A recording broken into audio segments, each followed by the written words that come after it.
Como transformar R$ 1.000 em 1 milhão? Isso é possível? Qual a melhor forma de controlar os gastos diariamente? A reportagem de Michael Leão te responde. Vem cá, você já parou para lembrar qual foi a última coisa que você comprou hoje?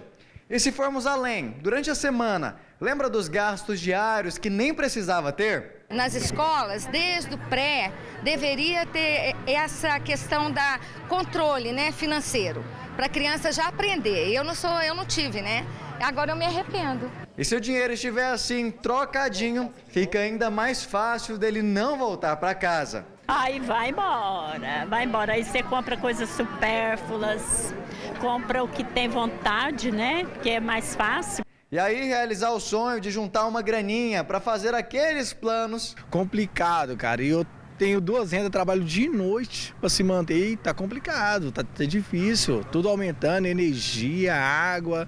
Tá bem difícil, viu, hoje, manter os gastos hoje. O problema é que de R$ 2 em R$ 2 a gente vai gastando sem perceber. E na correria do dia a dia fica quase impossível reparar todos os gastos.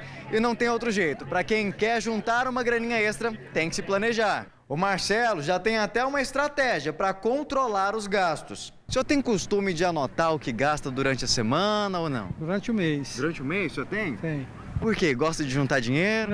Não, é porque falta o dinheiro. É para justamente não faltar?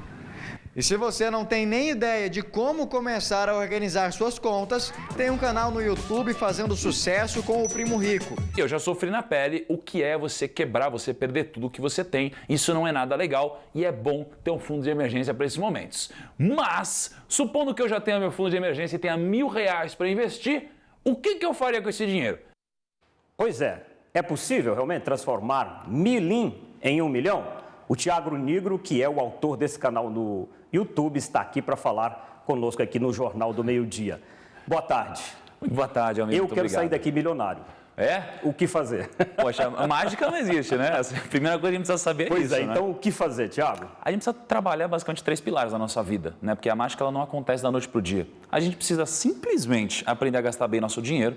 E aprender a gastar bem tem a ver com você não antecipar todos os seus sonhos, não é? Se você sempre vive antecipando seus sonhos, então você não tem dinheiro para comprar uma casa, que é financiar em 30 anos, um carro, financia em 48 meses, uma viagem, mesma coisa, você vai sempre pagando uma taxa de juros muito alta por isso. E aí o dinheiro trabalha contra você. Você precisa aprender a gastar bem seu dinheiro. Depois você precisa ganhar mais dinheiro e aprender o que fazer com ele. Mas então, quem financia normalmente não tem o dinheiro, né? Tem que fazer isso porque não tem o dinheiro para poder comprar. Aí é questão de escolha, é questão de objetivo, tem que ter isso também para poder fazer o dinheiro render? É questão de quanto você quer um conforto imediato ou não. Porque tive muito tempo na vida que eu não tinha dinheiro e eu não financiei um carro. Eu andava de ônibus, por exemplo, ou eu andava a pé algumas distâncias e eu guardei o dinheiro até eu poder ter mais liberdade. O problema é que as pessoas, elas tomam essa decisão de forma recorrente, em tudo na vida delas. Porque às vezes a gente reclama que não tem dinheiro, mas a gente pode comprar um super smartphone e parcelar em 24 vezes, não é?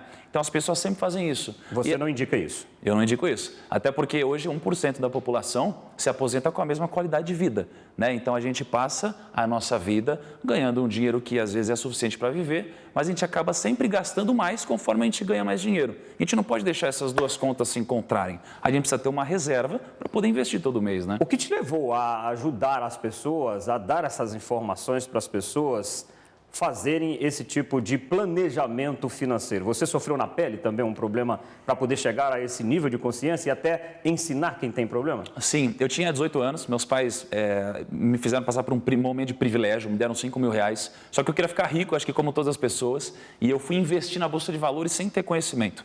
O que eles demoraram 18 anos para juntar, eu demorei uma semana para perder, eu quebrei. Levou um caldo? Eu levei um caldo. E eu comecei a aprender, estudar, entrei no mercado financeiro. Uma década quase depois, que eu consegui atingir minha liberdade financeira, ou seja, meu patrimônio hoje investido é suficiente para pagar mais do que os meus gastos, eu me dedico a compartilhar conteúdo com as pessoas pela internet. Agora, Thiago, a gente está vivendo uma situação terrível nesse país, que é de desemprego, né? As pessoas não têm dinheiro nem para poder pagar as despesas correntes, né? Água, luz, telefone, comprar comida, pagar transporte, essa coisa toda.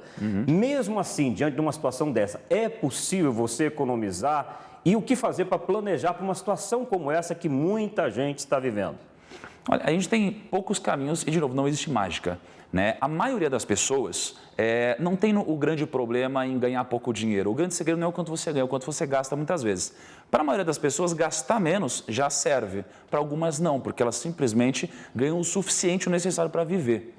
Para essas pessoas, às vezes elas têm algum tempo livre no final de semana ou no feriado. Eu, por exemplo, na época que eu estudava, eu trabalhava de final de semana, feriado e de madrugada com um barman, com um bartender, fazendo bicos. Então, a gente consegue girar renda extra. Eu girava, na minha época, quase R$4.000 de renda extra. Então, as pessoas podem fazer isso. Então, ou você gasta menos, ou você ganha mais, né? Fora isso, não existe segredo, uma mágica. Né? Exatamente. Uma outra coisa, a gente vê muito as pessoas entrarem numa ciranda financeira por conta de desconhecimento sobre planejamento. Na reportagem, a gente viu aquela senhora falando que educação financeira deveria ser algo que deveria existir lá na infância ainda. É importante e necessário isso mesmo? É demais. Imagina que hoje as escolas geralmente não ensinam a gente, os nossos pais muitas vezes também não fazem isso. Se eu tivesse tido isso em casa, talvez eu não tivesse quebrado os 18 anos, eu tivesse acelerado o meu processo, né? Então as pessoas elas têm que investir, só que elas deixam para investir o que sobra depois dos gastos. Só que nunca sobra nada. Então as pessoas precisam investir o que sobra depois de gastar. O primeiro passo quando você recebe um salário ou uma renda é investir em você mesmo, é no seu próprio futuro, é como se fosse uma conta. Se você não fizer isso, em algum momento isso vai chegar e você não vai conseguir ter liberdade, né? Bom, essas foram algumas dicas aqui no Jornal do Meio-Dia, mas o Tiago está em Goiânia para uma apresentação, né, Tiago? Hoje à tarde. Fala, por favor, aí para o nosso telespectador onde vai ser, como participar. Então, eu vim de São Paulo para cá, muito incrível, terão quase 2.000 pessoas, né? E os portões vão se abrir hoje às 5 horas. Tá? O evento vai começar às 6, vai ser lá no Centro de Convenções da PUC e tem alguns últimos ingressos ainda para quem tiver interesse. Vai ser muito legal, vai ser uma apresentação que eu nunca fiz aqui e estou muito ansioso. Eu e os primos do canal. Bom, se por acaso não for lá assistir, pode acompanhar suas dicas pela internet. Qual que é o endereço do YouTube? No YouTube é o Primo Rico ou no Instagram você acha da mesma forma também. Muito obrigado, parabéns pelo seu trabalho, tá? Obrigado pelas dicas aqui no Jornal do Meio-Dia. Uma boa tarde para você. Muito obrigado, Almir.